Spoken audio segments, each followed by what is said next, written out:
Eric, né? Eu sou formado em engenharia de produção mecânica, tenho mestrado em engenharia mecânica e faço doutorado pela Universidade de Santa Catarina, também em engenharia mecânica. Então, hoje, nós vamos conversar um pouco sobre robótica, né? Uma temática dentro da robótica, na verdade, né? Que é um assunto bastante amplo, e nós vamos conversar sobre a estrutura do Arduino, né? Então, o Arduino é uma plataforma de prototipagem bastante utilizada tanto no âmbito acadêmico e hoje em dia já está chegando muito no âmbito laboratorial, né, e industrial, né? Então, aqui nessa nossa conversa, nós vamos falar mais especificamente, nós vamos dar uma contextualização, né, de como, o que exatamente é o Arduino, né, e onde que ele está inserido. Nós vamos falar sobre um breve histórico, né, que eu acredito que vale a pena a gente conhecer como é que foi o surgimento do Arduino, e vamos efetivamente conversar sobre essa plataforma de prototipação, né? Então, a gente vai versar um pouco aí sobre o hardware, né, que é a placa controladora, e sobre o software, que é um ambiente de desenvolvimento onde o desenvolvedor ele efetivamente vai criar sua rotina em que vai ser comandada pela placa controladora. O Arduino ele é basicamente uma plataforma de prototipação de fonte aberta, né? Então, ele é licenciado aí, né, por uma organização não governamental, né, conhecida como Creative Commons, e que prevê aí que todas essas obras criativas, né, no âmbito de desenvolvimento relacionado ao Arduino, eles possam ser compartilhados, possam ser usufruídos, possam ser alterados por outros desenvolvedores, né? Ele também está relacionado aí às licenças direcionadas para software, né? No caso, as siglas GLP e LGLP, né? Que são direcionadas aí para os desenvolvedores de software que criam suas próprias funções, né?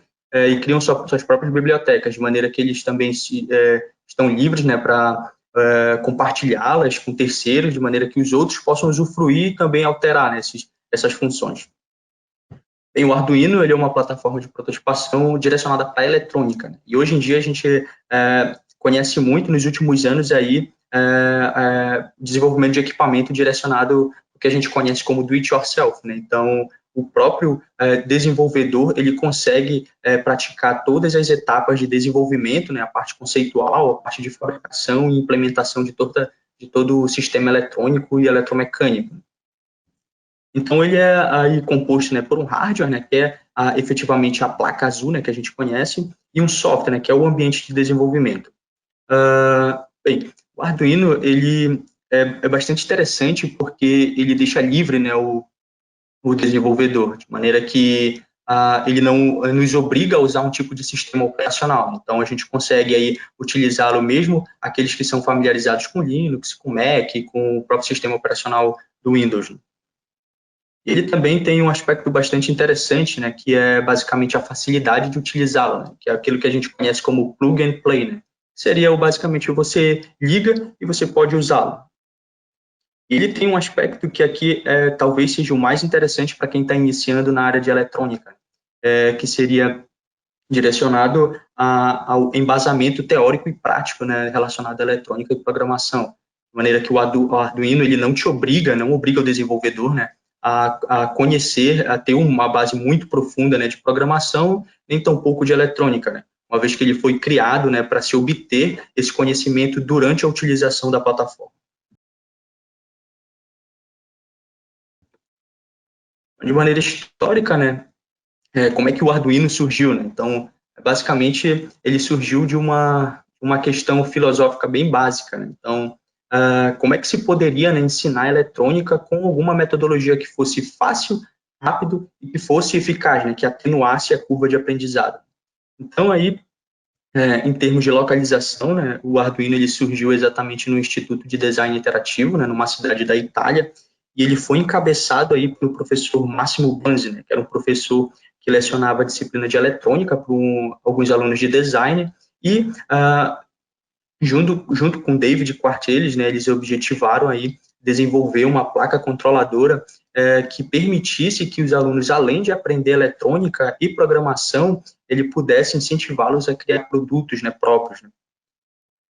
Então, o objetivo dele ele se baseava em dois grandes aspectos, né, que seriam criar um microcontrolador de maneira que ele fosse muito mais barato que um lanche, né, que ele fosse um de baixo custo e que ele fosse de fonte aberta, né, que os próprios desenvolvedores eles pudessem manipular o Arduino e também compartilhar os seus desenvolvimentos.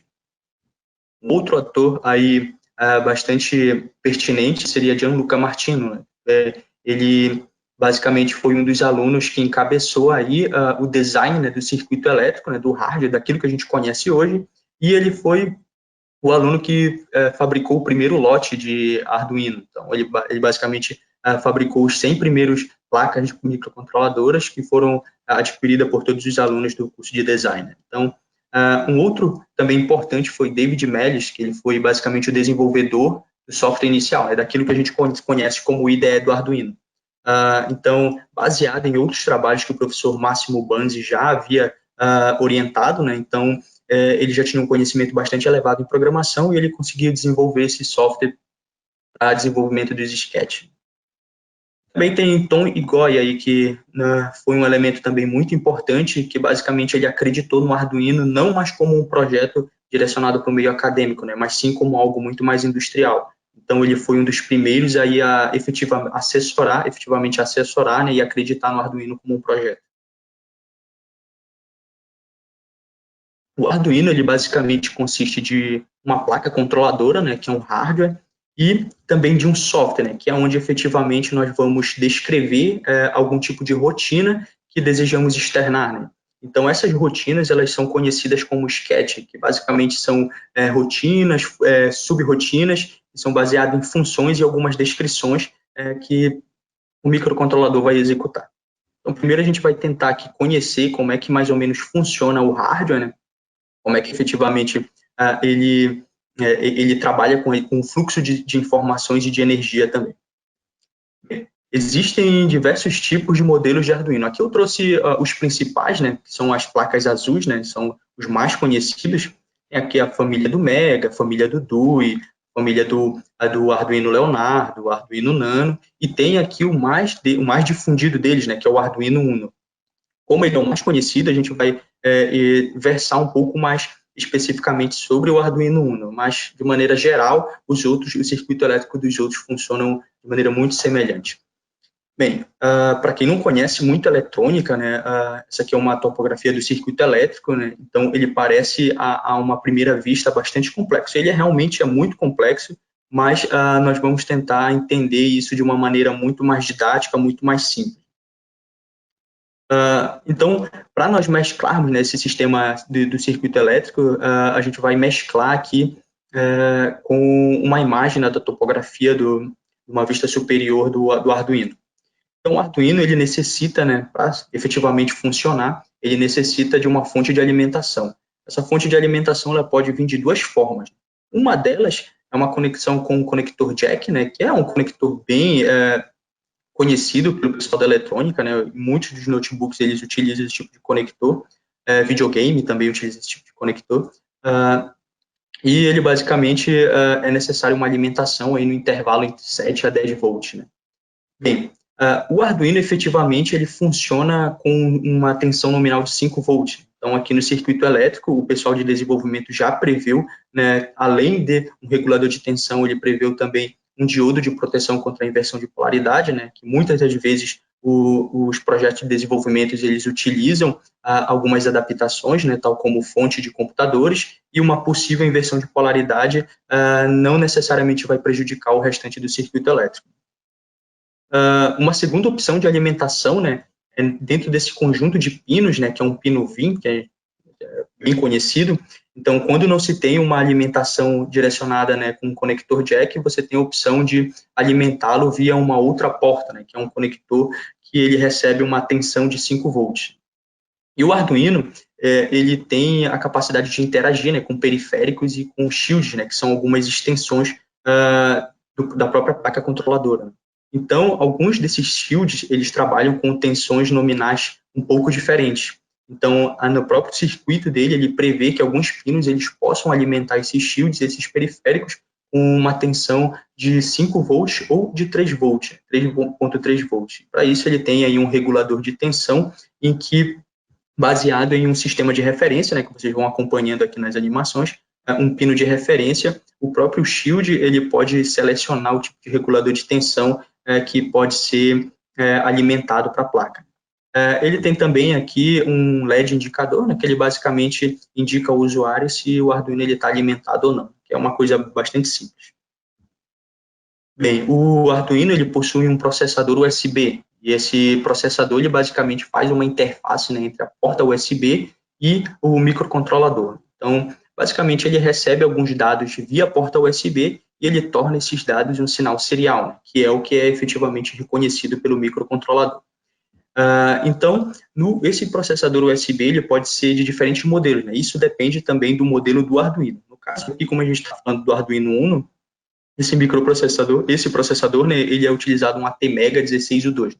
E para diferentes modelos são outro tipo de microcontroladores. A gente vai conversar mais efetivamente aqui sobre o ATmega 16U2. Então, basicamente, esse microcontrolador, esse fluxo de informações, eles começam aí na porta USB, né? Essa porta USB, ela pode ser de diferentes formas, né? E isso também depende do modelo do Arduino. Mas, de maneira geral, o objetivo dessas portas, eles são de receber, né, informações oriundas do microcomputador, né? E de transportar isso tudo para a placa microcontroladora. E também, no caso de não haver um tipo de alimentação, né, via conector jack ou via algum pino de alimentação, ele tem a opção de comutar, né, essa alimentação direto para a porta USB.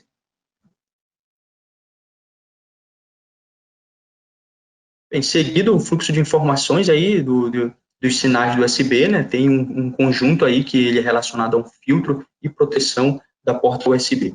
Então, basicamente, ele tem aí um primeiro elemento, né, que é um fusível de proteção.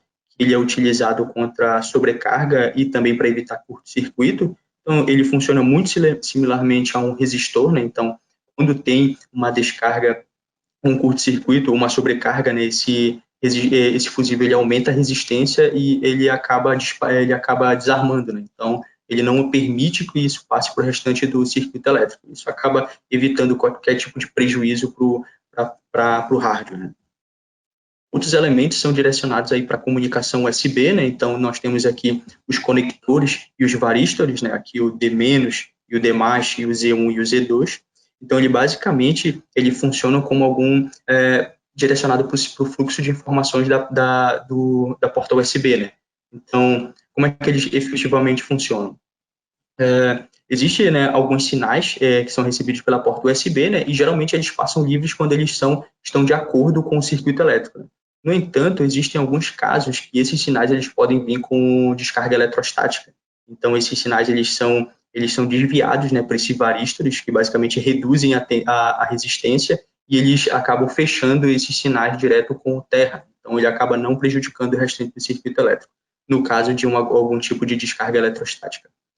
Também aqui um elemento ferrite, né, que ele é basicamente para filtrar possíveis ruídos oriundos da porta USB. E também aqui um conjunto de resistores, né? Aqui nós temos a família do resistor A, o D, o B e o C. E ele basicamente, essa rede de resistores, né, é utilizada contra ruído e pico de tensão também.